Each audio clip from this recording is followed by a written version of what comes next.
तर मुंबई महानगरपालिकेत लोकप्रतिनिधी नसताना प्रशासनाने अधिकाऱ्यांच्या विकेंद्रीकरणाचा नवा डाव आखलेला आहे।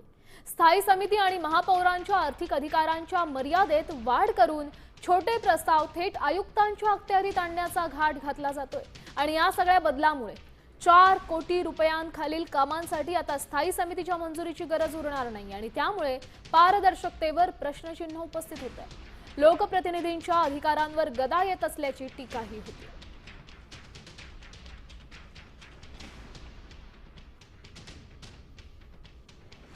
आयुक्तांचे अधिकार अधिक वाढणार आहेत।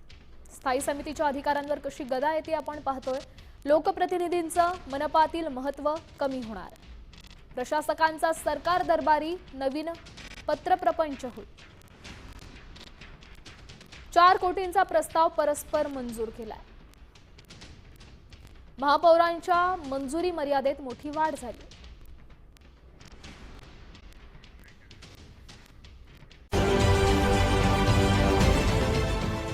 देश विदेशातील प्रत्येक घडामोडींचे लाईव्ह अपडेट मिळवण्यासाठी आता साम टीव्हीच्या सर्व सोशल मीडिया प्लॅटफॉर्मला लाईक, फॉलो आणि सबस्क्राईब करा। तसंच सर्व नोटिफिकेशनसाठी बेल आयकॉन प्रेस करायला विसरू नका।